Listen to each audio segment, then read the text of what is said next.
Epstein সম্পর্কিত লাখ লাখ নথি ফাঁস ট্রাম্পের নাম এসেছে বহুবার। পশ্চিমবঙ্গে বিজেপি ক্ষমতায় এলে ৪৫ দিনের মধ্যে সীমান্তে বেড়া দেবে।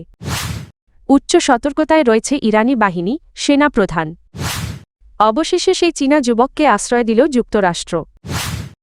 সৌদির সঙ্গে ক্ষেপণাস্ত্র বিক্রির দ্বারপ্রান্তে যুক্তরাষ্ট্র। যুক্তরাষ্ট্রের বিচার বিভাগ কুখ্যাত যৌন অপরাধী জেফ্রি অ্যাপস্টেইনের সঙ্গে সম্পর্কিত বিপুল পরিমাণ নতুন নথি প্রকাশ করেছে। শুক্রবার প্রকাশিত এসব নথির মধ্যে রয়েছে প্রায় ৩০ লাখ পৃষ্ঠা, ১,৮০,০০০ ছবি এবং ২,০০০ ভিডিও। প্রকাশিত নথিপত্রে যুক্তরাষ্ট্রের সাবেক প্রেসিডেন্ট ডোনাল্ড ট্রাম্প এর নাম শতবার উল্লেখ করা হয়েছে। তবে এসব উল্লেখ সরাসরি কোনো অপরাধ প্রমাণ করে কি না সে বিষয়ে নথিগুলোতে স্পষ্ট কিছু বলা হয়নি। এই নথিগুলো প্রকাশ করা হয়েছে এমন এক সময় যখন অ্যাপস্টেইন সংক্রান্ত সব ফাইল প্রকাশের জন্য ট্রাম্প স্বাক্ষরিত আইনে নির্ধারিত সময়সীমা ৬ সপ্তাহ আগেই শেষ হয়েছে। মার্কিন ডেপুটি অ্যাটর্নি জেনারেল টড ব্লাঞ্চ বলেন, দীর্ঘ অনুসন্ধান ও যাচাই বাছাই শেষে এসব নথি প্রকাশ করা হয়েছে যাতে আইন মেনে চলা এবং জনগণের কাছে স্বচ্ছতা নিশ্চিত করা যায়। নথিগুলোর মধ্যে রয়েছে এপস্টেইনের কারাবন্দী অবস্থার বিস্তারিত তথ্য, তার মানসিক স্বাস্থ্য সংক্রান্ত রিপোর্ট এবং কারাগারে মৃত্যুর সময়কার প্রাসঙ্গিক নথিও। বিচার বিভাগ জানিয়েছে, প্রকাশিত নথিগুলো তদন্ত সংক্রান্ত স্বচ্ছতা নিশ্চিত করার অংশ, তবে ভবিষ্যতে আরও বিশ্লেষণ ও আইনি পর্যালোচনা হতে পারে। ২০২৬ সালের পশ্চিমবঙ্গ বিধানসভা নির্বাচনকে সামনে রেখে অনুপ্রবেশ ইস্যুতে রাজ্যের শাসক দল তৃণমূল কংগ্রেসকে তীব্র আক্রমণ করেছেন ভারতের কেন্দ্রীয় স্বরাষ্ট্রমন্ত্রী অমিত শাহ। শনিবার শিলিগুড়ির বাগডোগরায় এক কর্মী সম্মেলনে তিনি বলেন, পশ্চিমবঙ্গে বিজেপি সরকার গঠিত হলে মাত্র ৪৫ দিনের মধ্যে সীমান্ত নিরাপত্তার জন্য বর্ডার সিকিউরিটি ফোর্স বিএসএফকে প্রয়োজনীয় সব জমি হস্তান্তর করা হবে। অমিত শাহ সরাসরি মুখ্যমন্ত্রী মমতা বন্দ্যোপাধ্যায়কে নিশানা করে অভিযোগ করেন, হাইকোর্টের নির্দেশ থাকা সত্ত্বেও রাজ্য সরকার সীমান্তে বেড়া নির্মাণের জন্য জমি দিতে গড়িমসি করছে। তিনি দাবি করেন, নির্বাচনের ফল ঘোষণার পর বিজেপির মনোনীত মুখ্যমন্ত্রী দায়িত্ব নেবেন এবং দীর্ঘদিন ঝুলে থাকা সীমান্ত সংক্রান্ত কাজ দ্রুত শেষ করা হবে। অমিত শাহ বলেন, বিজেপি ক্ষমতায় এলে শুধু অনুপ্রবেশ বন্ধই নয়, বরং প্রত্যেক অনুপ্রবেশকারীকে শনাক্ত করে দেশ থেকে বিতাড়িত করা হবে।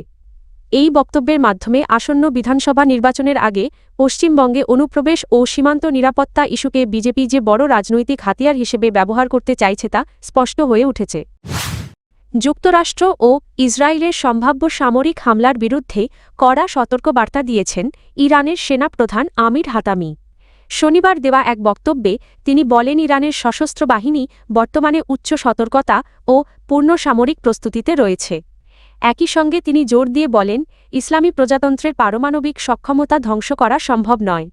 আমির হাতামি হুঁশিয়ারি দিয়ে বলেন, শত্রুপক্ষ যদি ভুল হিসাব করে হামলা চালায় তবে তা শুধু তাদের নিজস্ব নিরাপত্তাই নয়, বরং পুরো অঞ্চলের নিরাপত্তা এবং ইসরায়েলের নিরাপত্তাকেও ঝুঁকির মধ্যে ফেলবে। এই সতর্ক বার্তা এমন এক সময় এলো যখন যুক্তরাষ্ট্র মধ্যপ্রাচ্যে সামরিক উপস্থিতি জোরদার করেছে। ওয়াশিংটন এরই মধ্যে ইউএসএস এব্রাহাম লিঙ্কন বিমানবাহী রণতরীর নেতৃত্বে একটি নো স্ট্রাইক গ্রুপ মোতায়েন করেছে। ইরানের সরকার বিরোধী বিক্ষোভ দমনে কঠোর অভিযানের প্রেক্ষাপটে মার্কিন প্রেসিডেন্ট ডোনাল্ড ট্রাম্প সামরিক হস্তক্ষেপের হুমকি দেওয়ার পর থেকেই অঞ্চলটিতে উত্তেজনা বাড়ছে। ইরান জানিয়েছে, কোনো হামলা হলে তারা মার্কিন ঘাঁটি, নৌযান ও আঞ্চলিক মিত্রদের লক্ষ্য করে ক্ষেপণাস্ত্র হামলার মাধ্যমে জবাব দেবে। এই পরিস্থিতিতে মধ্যপ্রাচ্যে সরাসরি সংঘর্ষের আশঙ্কা আরও গভীর হয়েছে। চীনের শিনজিয়াং অঞ্চলে উইঘুর ও অন্যান্য জাতিগত সংখ্যালঘুদের ওপর মানবাধিকার লঙ্ঘনের গোপন ভিডিও ধারণ ও প্রকাশের কারণে নিজ দেশে নির্যাতনের আশঙ্কায় থাকা এক চীনা নাগরিককে রাজনৈতিক আশ্রয় দিয়েছে যুক্তরাষ্ট্র। যুক্তরাষ্ট্রের একটি অভিবাসন আদালতের রায়ে বলা হয়েছে, তাকে চীনে ফেরত পাঠানো হলে বাস্তব ও যুক্তিসঙ্গতভাবে নির্যাতনের ঝুঁকি রয়েছে। আশ্রয়প্রাপ্ত ওই ব্যক্তির নাম গুয়ান হেং। ৩৮ বছর বয়সী গুয়ান ২০২০ সালে শিনজিয়াং অঞ্চলের কয়েকটি আটক কেন্দ্র গোপনে ভিডিও ধারণ করেন, যা পরে ইউটিউবে প্রকাশিত হয়। মানবাধিকার কর্মীদের মতে এসব ভিডিও শিনজিয়াংয়ে সংঘটিত ব্যাপক মানবাধিকার লঙ্ঘনের একটি গুরুত্বপূর্ণ প্রমাণ। বিভিন্ন আন্তর্জাতিক সংস্থার দাবি অনুযায়ী সেখানে প্রায় ১০ লাখ উইঘুর ও অন্যান্য সংখ্যালঘু জনগোষ্ঠীর মানুষকে আটক রাখা হয়েছে। ২০২১ সালের অক্টোবরে ঝুঁকিপূর্ণ নৌযাত্রার মাধ্যমে যুক্তরাষ্ট্রে প্রবেশের পর গুয়ান হেং রাজনৈতিক আশ্রয়ের আবেদন করেন। তবে চলতি বছরের আগস্টে ডোনাল্ড ট্রাম্প প্রশাসনের গণ-উচ্ছেদ অভিযানের অংশ হিসেবে তাকে আটক করা হয় এবং তখন থেকেই তিনি হেফাজতে ছিলেন। মার্কিন যুক্তরাষ্ট্র সৌদি আরবের কাছে প্যাট্রিয়েট ক্ষেপণাস্ত্র ব্যবস্থা বিক্রির সম্ভাব্য অনুমোদন দিয়েছে। শুক্রবার 30 জানুয়ারি পেন্টাগন জানায় মার্কিন পররাষ্ট্র দপ্তর সৌদি আরবের কাছে প্যাট্রিয়েট অ্যাডভান্সড ক্যাপাবিলিটি -3 PAC-3 ক্ষেপণাস্ত্র ও সংশ্লিষ্ট সরঞ্জাম বিক্রির প্রাথমিক অনুমোদন দিয়েছে।